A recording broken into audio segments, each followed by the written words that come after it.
Hello, everybody. This is Teen Title Talk with Erin. And Courtney. This is the podcast where two librarians discuss two YA books every 2 weeks. Today we'll be talking about the books Fountains of Silence by Ruta Sepetys. And The Downstairs Girl by Stacey Lee. But before we do that, we have to actually talk about some upcoming literary awards. So instead of... Good sound effect. Thanks. Instead of dipping into the jar of teen angst like we usually do, we're going to chat about the Printz. So today we both picked books that have been receiving rave reviews and getting the stars like one after the other the other. Once a book receives so many accolades, people start kicking around its name for the Printz Award. The Printz Award, for anyone who's unfamiliar, is an award that's given to a YA book, fiction, nonfiction, poetry, or anthology of literary excellence. But what does that mean?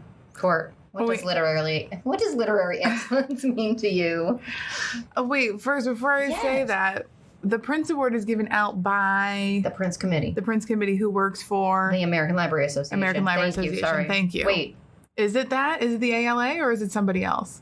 Well, it's the YALSA segment. That's an ALA. Okay. Yeah. So I think it's part of the... I was just making sure. Wow. Thanks, Court. No problem. I knew we could get there. I was going to at least... I wasn't trying to be a jerk. I was actually curious. Oh, right. So also, you might want to know that in January, the ALA announces all these awards. Right. And you can even live stream them on your... computer and watch them. And then we're going to be talking about Newbery, the Printz, the Stonewall, the Pure Belpré Award. Yep. What other ones can you think of? Caldecott is for picture book. Yep. What else? There are. And then there's the excellence in nonfiction, which we'll talk about later. Right. So yeah. Literary excellence. Literary excellence. What is it? I think literary excellence means... The writing has like a magic combination of all the things that keep people reading a book. Mm-hmm. That's not a great description, though.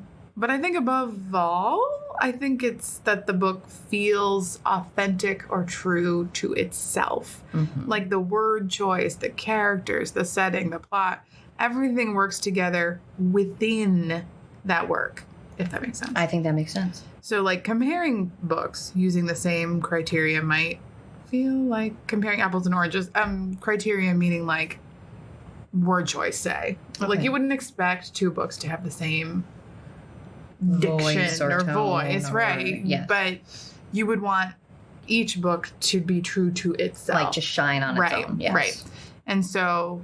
like my book, The Downstairs Girl, which takes place in the South in 1890, and With the Fire on High, which takes place in modern-day New York, like, they're going to be different. Is it in Philly or New York? Oh, I thought it was in New York. Is it Philly? I think it's Philly. Oh, sorry. I don't know. I think you read it. I think it is. I know, but it's hard for me to go back, even though I loved it. In my mind, it was New York, but you know what? It might be Philly. Okay. Sorry. At any rate, modern... and past, things are going to sound different, things are going to be different, and you want them to be different. Mm-hmm. They should just be authentic to themselves. So that's what I'm saying. I think that's what it is. I think you're right. So that sounds great. I agree. I feel like maybe we've each read a handful of books or several that fit that description. Yeah. Do you want to go just do a quick rundown of some books back and forth about which ones we think might be great for a Printz? Yeah. All right. Let's do it. Since we don't get to be on this committee, we haven't applied. We could be on the committee maybe someday. Maybe next year. All right, get out there, Court. So we'll they can do up to 4 honors, and then 1 award. Okay. So I filled in all those spots, but I know maybe you didn't have that same list. But I didn't. I only picked 3 because, that's cool. I don't know. I liked a lot of the books I read this year, but I don't think that they were all award worthy. All right, and that's fair. And you're also, we know, a tougher critic than me. I guess that's true. Because I'm always like, I liked it 5 stars. So, okay, I'm going to say 2, and then we'll jump to you. Okay. Because that way we'll fill it. I thought They Called Us Enemy by George Takei would be a natural fit for this award. It deeply immerses you into the story of George as a child growing up in the American concentration camps during World War II. It's engrossing, well-written, character-driven nonfiction, and I would give it an honor. I also thought The Fire on High, which you just mentioned, by Elizabeth Acevedo, would be an honor potential. This was a great book about a teen mom who has a special touch for creating delicious foods. The writing is delicious also in many ways. The characters are fully developed, even the secondary ones. You loved it. I loved it. And you can tell the author fully visualized her world so much so you could like smell and taste the foods just by reading it. I think Elizabeth Acevedo is always a joy to read, and I would totally give that one an honor as well. Love it. All right, so one of my honor books would be Kiss Number 8 by Colleen A.F. Venable. This one was the graphic novel that delves into family secrets, how you recover from them. Amanda has this awesome close relationship with her dad until slowly the pieces of her estranged grandmother's life start to emerge. She realizes the full scope of these like family lies that she's been told. And all this while she's trying to navigate high school, social life, meet new friends that encourage her to think about the world in a new way. It's really hard to feel like you're moving forward in your own sort of social life, but then like at home feel like you're trapped. And so I just thought it really towed the line really nicely. And I thought the ending and everything was very true, I guess. True feeling. So it was nice. Yeah. I'm going to say We Set the Dark on Fire by Taylor K. Mejia. This was kind of a fascinating dystopian novel. It engrossed me from the start, so I was thinking of something that was deeply immersive. It showcased an intense voice, a fascinating world of secundas and primeras, great characters who evolved or at least showed depth as the story went on, plenty of action, political intrigue, and romance, and it had a hell of a setup for a second installment. Ooh, so if I were in charge, I'd give it an honor, and I frankly felt like it didn't get as much buzz as it deserved. What was the title again? We Set the Dark on Fire. Oh, yeah, no. Well, we're giving them their buzz right now. I loved it. Listen up, peeps. Read it. My next honor would go to The Downstairs Girl, which we're going to talk about today. Yes. I loved it. Perfect. Just read it. I picked it off of someone else's prediction list. And you know what? I can totally see why. It's historical fiction with a perspective that we don't often see. The Chinese American experience in the segregated South of the 19th century. So you don't hear about it in fiction a lot, so it's awesome. It's really enthralling. It's like a quintessential American story of being an outsider in your own city, in your own family, and then using your intelligence and gumption to make your way in the world, despite the obstacles that have been intentionally codified into laws, policies, social mores. Interesting. It's really good. That sounds awesome. We're going to talk more about that. I would say for an honor, The Voices, Final Hours of Joan of Arc by David Eliot. Totally would give it an honor. It's a super fast read, a novel in verse. Considering form alone, I would think it would be acknowledged for its literary excellence. David plays with multiple poetic forms and has clearly mastered them as he brings Joan back to life. This is one that I wanted to read aloud. So I absolutely loved the writing. Of course, the characters pop off the page, even characters you wouldn't expect. Arrowhead even gets voice at one point. And I know we've talked about that one. I think it's really a masterpiece of poetry and a point of view. I loved it. Maybe that's my next one. Over the holidays, maybe that's what I'll read. All right. Do it. And it's so fast. I like David Elliott. So honor. Okay, I'm ready for my my big one. What is it? I would choose White Rose by Kip Wilson. Kip Wilson. I could not debut, right? Yeah, I think so. I couldn't stop talking about it. I recommended it to tons of teens, other librarians. Like, it was the book I could not stop talking about. Okay. And so that is, I feel like that's a pretty good criteria. I remember you were fired up about it. I was super fired up, and I still am. I couldn't put it down. It's historical fiction also about Sophie Scholl, who resisted the Nazis by printing anti-Nazi leaflets, handing them out. It's not a spoiler because it's real life. She ends up dying, so you already know the ending, but Kip Wilson makes these people from the past feel so current, so relevant. You really want them to live. And I think it also contains really valuable lessons and speaks to the time that we live in right now. And I think it's an important book and a lesson that we need to keep on hearing. Thinking about. Okay. Very good. Awesome. I read one book this year that I literally could not put down. Unputdownable maybe is the biggest. I think that's That is key. Yeah. It's really key. The storytelling was innovative and interesting. The plot bounced seamlessly between viewpoint without discombobulating the reader. It was about love. It was about war. Each of those were given equal screen time. The characters stayed with me. I still remember them. It was historical fiction. The historical research obviously was fascinating. There were like very thorough notes at the back. And I read it a while ago, and it was a big book, and I wasn't sure if I was going to get through it or if I was up for the challenge by the next time. Did you say the title? The Lovely No. War? Oh, That's sorry. I didn't know. I was like, wait, you're talking about it, but nobody knows what you're talking about. I know. I'm still in suspension. I'm sorry. I'm the worst. That's okay. We're different thinkers. Guys, do you know which one it is? It's The Lovely War. Oh, man. Sorry. Oh. By Julie Berry. I love you so much. You know what that tells me? It tells me I was going on too long. Man. So just as a reminder, it's a story about love and war during World War I. It's told from the point of view of gods, primarily Aphrodite, but others get a little bit of stage time too. I think that it was incredibly accessible. It was well written. I've already gushed about it. I loved it. So many people raving about it. That one might be the winner. Because I just heard so much about it. People loved it. And I feel like it was on... It was a clear standout for me. I feel like it was on big time lists. And like people were reading it who don't normally read YA. I know. Like that, you know. That is one thing where I was like, it's a really good crossover read. It could go to either YA or adults would both be able to read it. But for me, it was just like great plotting, really immersive storytelling. Yet you're in this like deeply intense time period in history. We had it, the whole package. Love it. So, yeah. All right. Let's move on to our books. Yes. My chair. Yeah, so you read Downstairs Girl. Tell us a little bit more about Downstairs Girl. All right. So it revolves around Jo Kwan, who is a 17-year-old in 1890 in Atlanta, Georgia. She and her adoptive father live in a secret basement apartment beneath the home of a family that runs a local newspaper. Okay. They don't know they live there. Like, the people upstairs do not know that they live downstairs. Okay. Yes. The family that lives upstairs is white. And she and her adoptive father are of Chinese descent. At the beginning of the book, she does not know who her birth parents are. It's just she and old Jin making their way in the world. He raised her since she was a baby. She's fired from her job as a hat maker.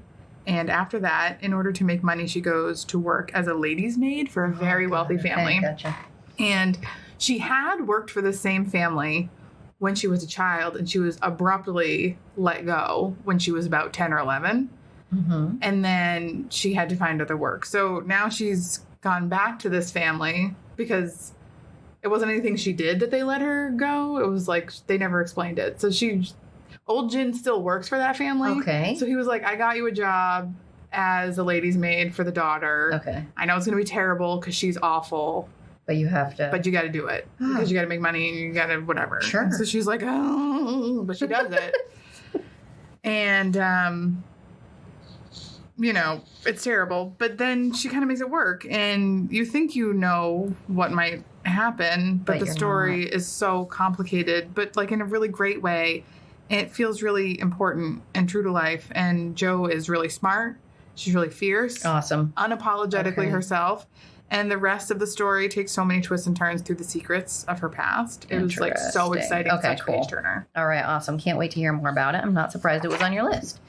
So The Fountains of Silence, which I'll talk about in a little bit, is an epic historical fiction novel by Ruta Sepetys. It takes place during the Franco dictatorship of Madrid, 1957. Daniel Matheson is an American in Spain for the summer. His mother is from Spain. He's hoping that throughout the summer he can view bits and pieces of Spain through his camera lens and just get some really interesting shots. Soon he meets Anna, who's a local girl. She's been assigned to his family at the hotel. Basically, so she brings towels to his room and he's like the family, make sure they have everything they need. But right away you see Daniel and Anna notice each other and they are actually very interested in each other and a romance starts to bloom. As they get closer and their social lines cross more and more, you see these very different worlds that they're coming from. Mm-hmm. And as you see more of real Spain on Daniel's photography outings, you start to realize the real toll this dictatorship has on the land and the people, and secrets start to come to light. And it's pretty heavy stuff. Yeah. So it's very I'm interesting. very interested to hear more about it. It was definitely a brainy read. A brainy read? I think so. Okay. I want to read it. I could say literary, I suppose. You could say both. Alrighty, so let's talk about Downstairs Girl. Sure. I'm going to dive into these like we're the Printz committee because we're talking about Printz. So I'm going to think about things like character, theme, setting, voice, accuracy, style, the whole package coming together. That's what I'm assuming they probably talk about when they're thinking about. Probably. Maybe not. That's what I would talk about. So the Downstairs Girl's got a lot of accolades. Can we dive into character first? Tell me about the main character and how she was portrayed. Did you find yourself wrapped up in her story?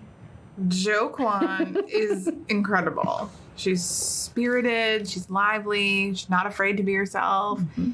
And that spirit that she has could potentially be really dangerous in the time and place where she lives. Because she's Chinese American, she doesn't have a lot of options. She isn't white, and she's a woman.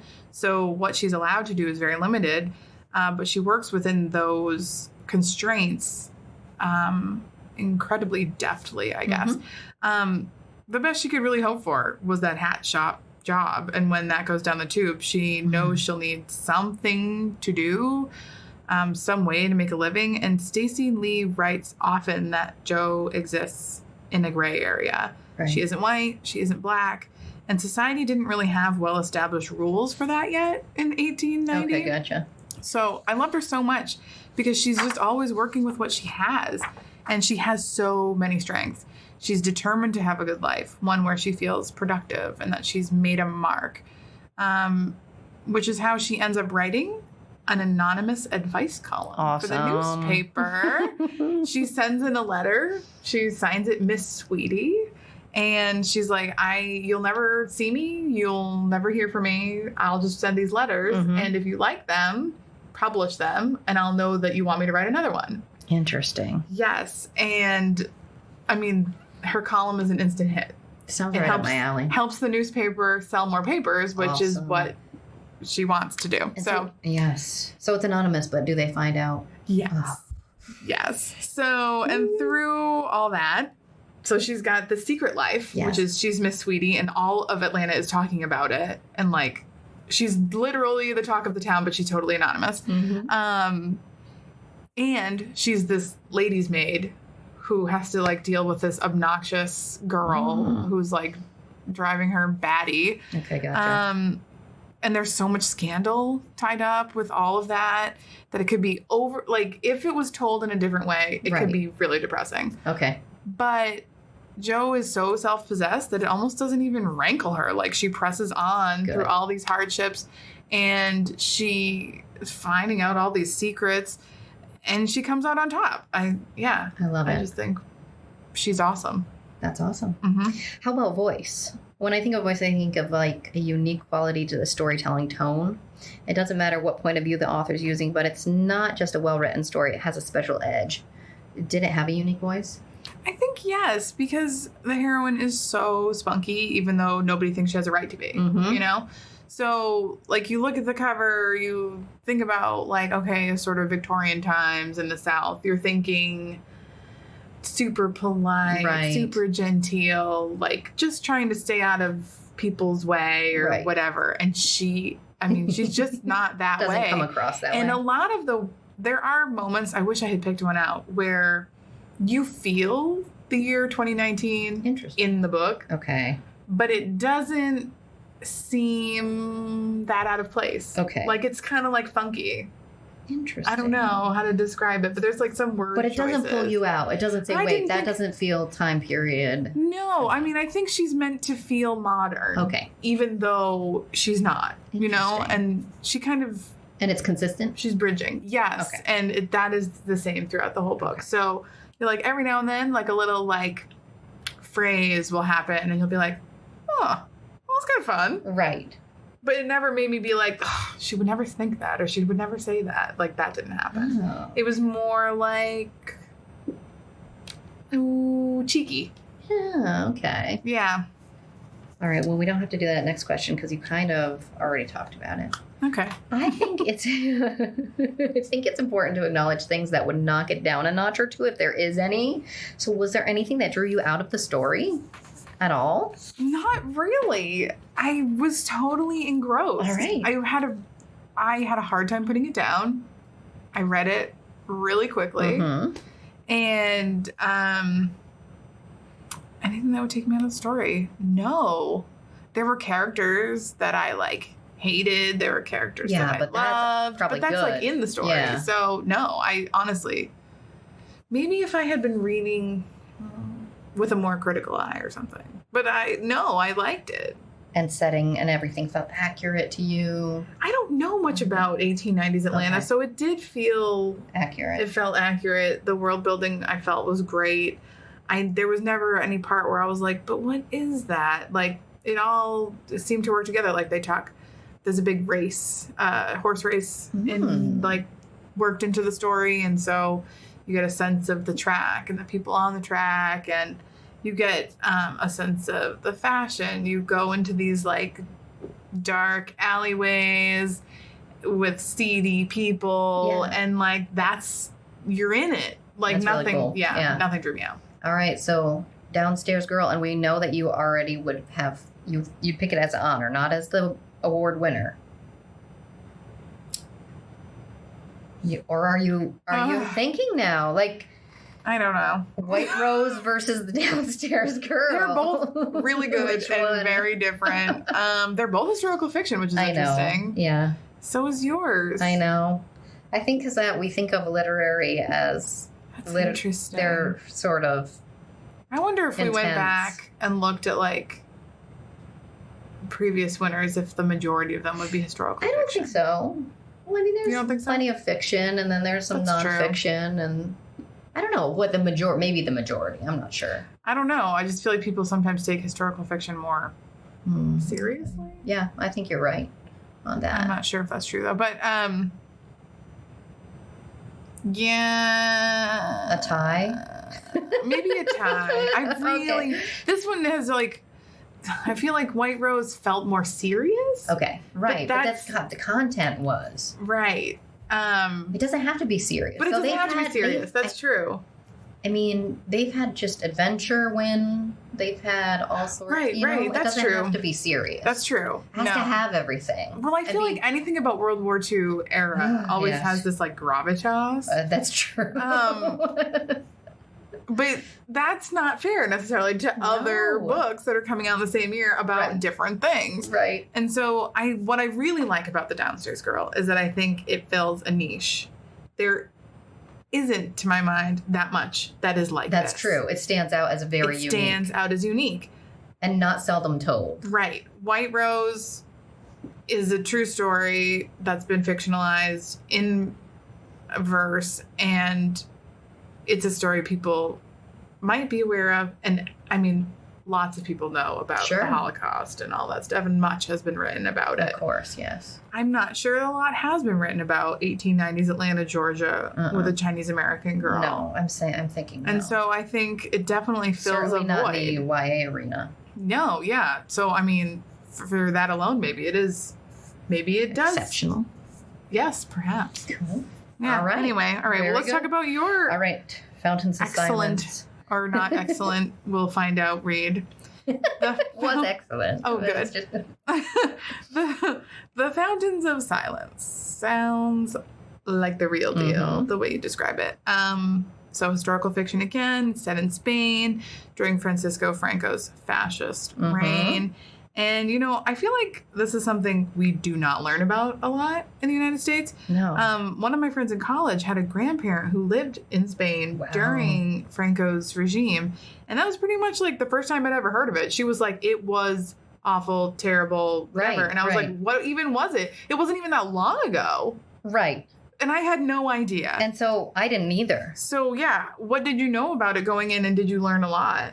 Yeah, I didn't. I feel like in history class we would have learned anything that America's involved like that's that a they good want point. to share Mhm. in any big way or in a thorough way. And I know that teachers have to like pick and choose, right? You can't cover every last little thing. I honestly say that I came in pretty much as a blank slate in this. Mhm. Did I learn a lot? I think I did. So Sepetys deploys information in a few ways. There are a few different perspectives to follow. So you're following those people. First, Daniel's there as a tourist, and you see like it's all sunshine, wine, and fountains. Ugh. Then you have this mysterious thing happening from this other perspective with the children at the orphanage. You get glimpses of people saying that their children were not returned after baptism. Then you have Anna's reality as a citizen of Franco Spain, which is the opposite of Daniel's experience. So once he goes to visit her, you're seeing a very different Spain than what you've been in previously. Like vacation versus real life. Right. And then you also get glimpses of historical documents from the actual time period at the beginning of different sections. So through the fictional narrative and the documents, I really started to see the dictatorship and what was being hidden. And it's kind of a slow boil building up to really revealing what's going on. It was interesting to see it from those multiple perspectives, obviously, because you see the opposition between reality and then just something that an outsider might see, unless he was, because Daniel's also really immersed in photography, wants to get reality, pictures of reality, and so he's on this kind of quest to do that. It's very interesting. Are they real primary sources, or is it like interspersed? Oh, it As is. far as I Okay. can tell, So it's not like the author is writing a newspaper article. No, that's real. No, they're real. Cool. Yeah. Okay. That's different.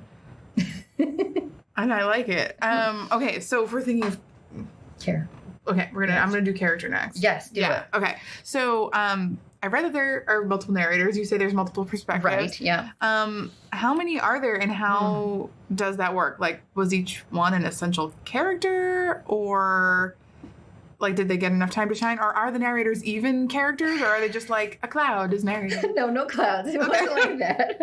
I will say, because there were so many voices, I really had a hard time getting a foothold on what was happening and who I was following at the jump. Okay, so like at the beginning. Okay.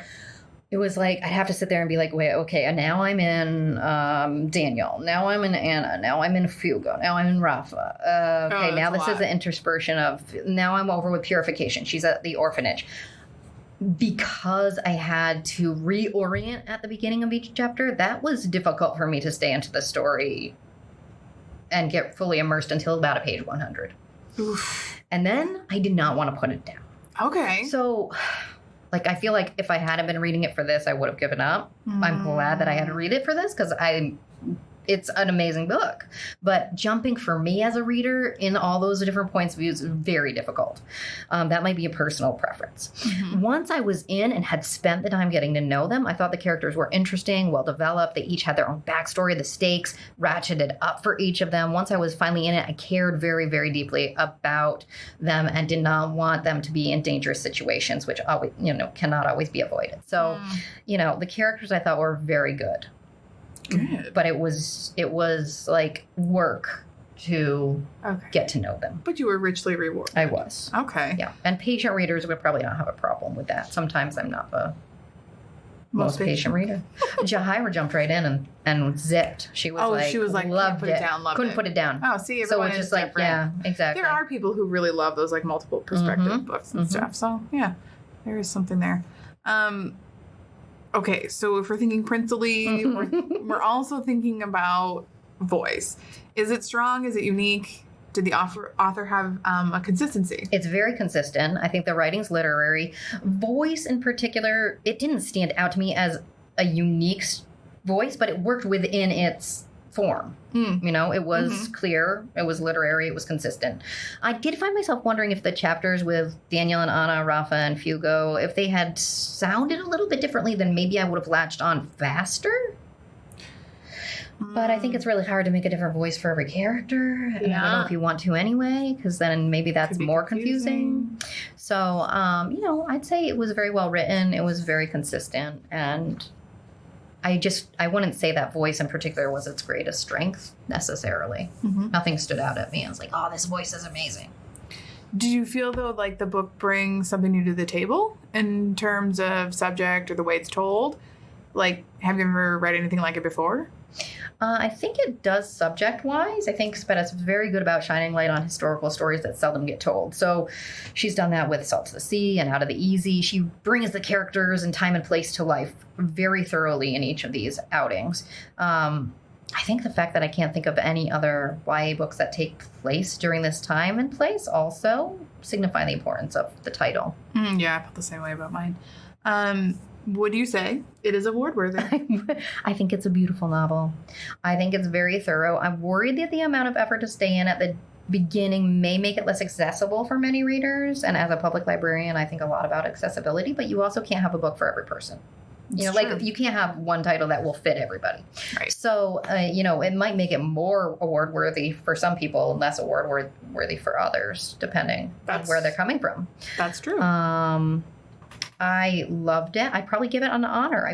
I'm still holding out for Lovely War for the award. I gotta read it. Another thing to add to my list. I know. Oh, but speaking of adding to our list of things we need to read, what are we going to read next? So we're still in award season, and I think we should take a look at what books we think will take another big YA award. We don't focus a ton on nonfiction throughout the year, so let's take a look at YALSA's Excellence in Nonfiction Award. Maybe just read a couple nice, good nonfiction books and see if we think they're award worthy. Sure. I'm going to read A Thousand Sisters by Elizabeth Wein. And I'm going to read Free Lunch by Rex Ogle. Awesome. Yep. Listeners, please feel free to touch base and let us know what great books you read this year. What did you love about them? Are you reading YA? What are your Printz predictions? Send your thoughts to teentitletalk@gmail.com. You can always also ask us questions about reading recommendations or library life. You could tell us just funny anecdotes. We'd love to hear from you. Please, just talk to us. Yeah. Thank you for joining us for Teen Title Talk. This podcast is brought to you by the Derry Public Library and Derry-CAM, Derry Community Access Media, empowering independent voices. Wherever you are listening from, your support means a lot to us. So rate, review, leave us your thoughts. Our theme was created and performed by Banded Starling. Until next time. Bye.